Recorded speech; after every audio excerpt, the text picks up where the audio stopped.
Hello, and as always, thank you guys for tuning in to the Adventures of D-Webb Enterprises LLC. Today is Tuesday, February 8th, 2022, and on today's video, I kind of want to make a part 2 to my last video. I apologize. I said a little bit of false info in the last one, so I want to correct that. Now, that video was titled Cheapest Ways to Get Better Seat Locations for Your Season Tickets to Any Team or Sport. So, most of my info I gave in that was generally correct, but the one thing I wanted to say, I did fumble on my words one time. I said that the Super Bowl was going to be hosted in Las Vegas at SoFi Stadium. Obviously, I meant to say Los Angeles at the SoFi Stadium, and that will be hosted the LA Rams and the Cincinnati Bengals. So, leave in the comments who you guys want to see win or what you guys think might happen. But that was just one little mistake I said.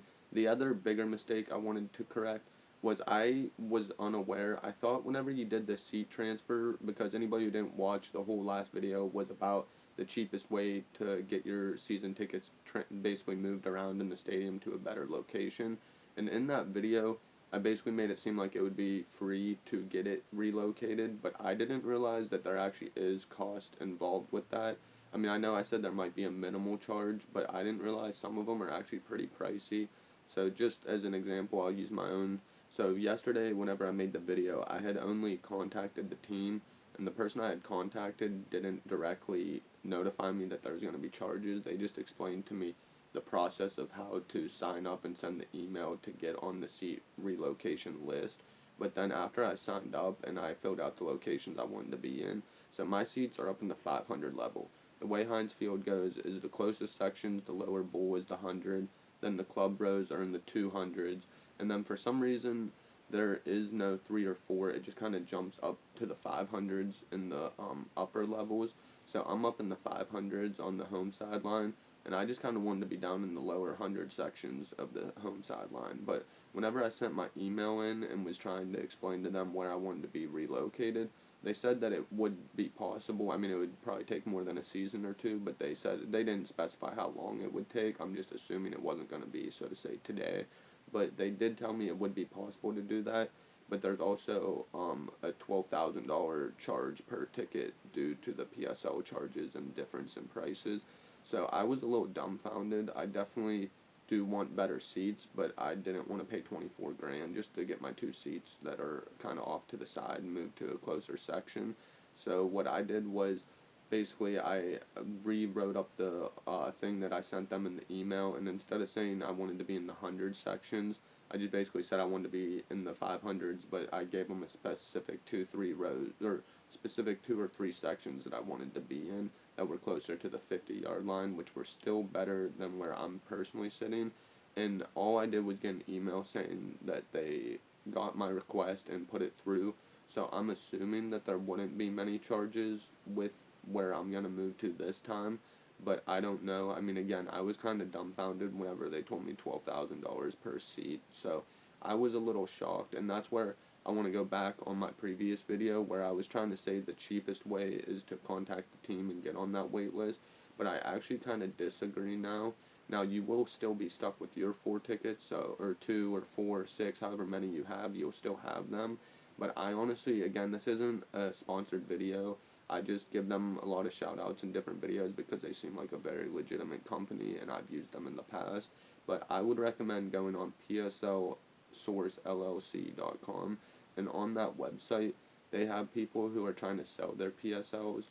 And just for like a little instance, I was like looking on there this morning just to see the prices after the Steelers told me it was going to be $12,000 per seat. And you can definitely find a few seats on PSLSourceLLC.com for under $12,000 per seat, and you can negotiate with the people. So on that website, just because they have them listed at $14,000 a seat, you might only pay 11 or you might only pay 12.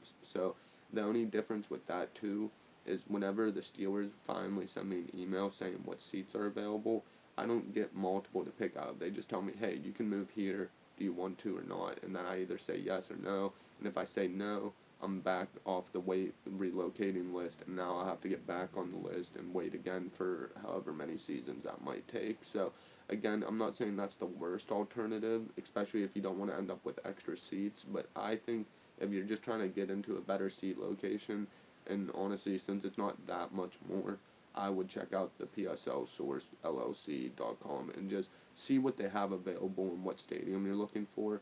Because again, I was able to find some here in Pittsburgh, Pennsylvania that were cheaper than as if I relocated. The only bummer is I'll still have my 2 seats up higher, so then I would have to buy either 2, 4, 6, however many I wanted down lower.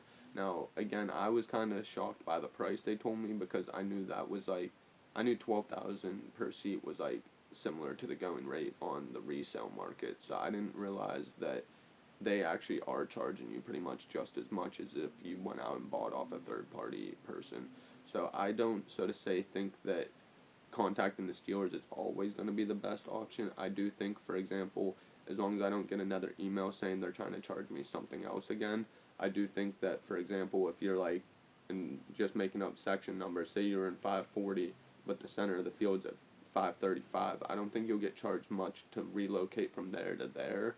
But again, that's based on availability. You might end up being higher up in the rows. You might be a little closer to the center. But you can get pretty specific when you're making the application to like where you want to be seated.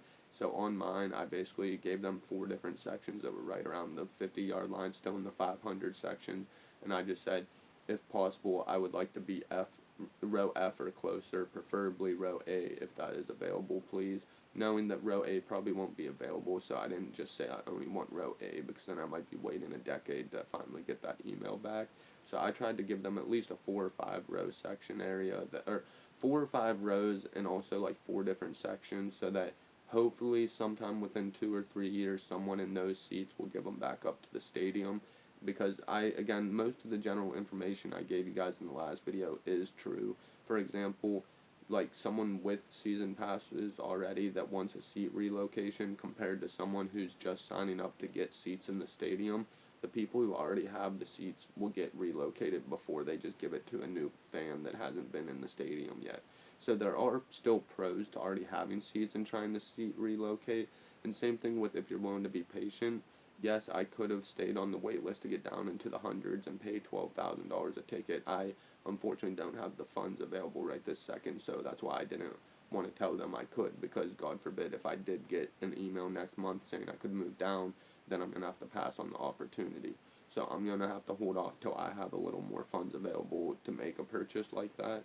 But again, it's a teeter-totter on what your own situation's going on. If you have the money and you just want them for next season, then of course PSL Source is probably your best way to just know you have them. I mean, you can still get on the Steelers wait list, but that still might take a season or 2, and you might be stuck in the nosebleed. Even though you might not pay top dollar, you're going to not have the best seats. So with PSL Source LLC.com, you can go on and pay top dollar and get the best seat you want.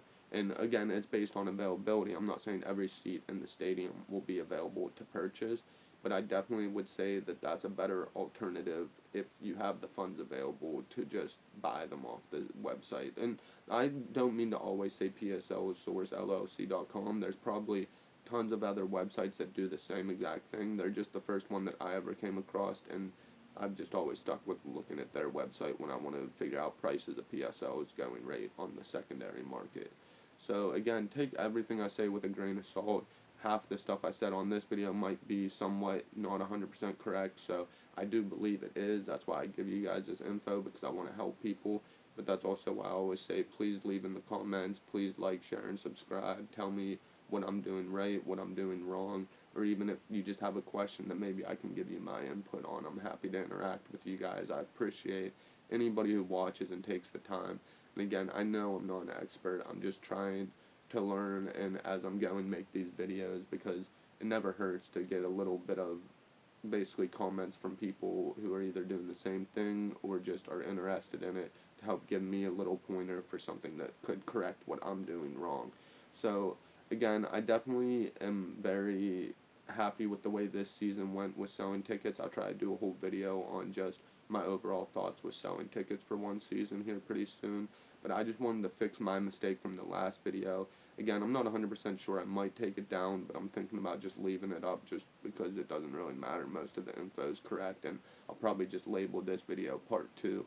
So again, thank you guys for watching. This was the Adventures of D-Webb Enterprises LLC.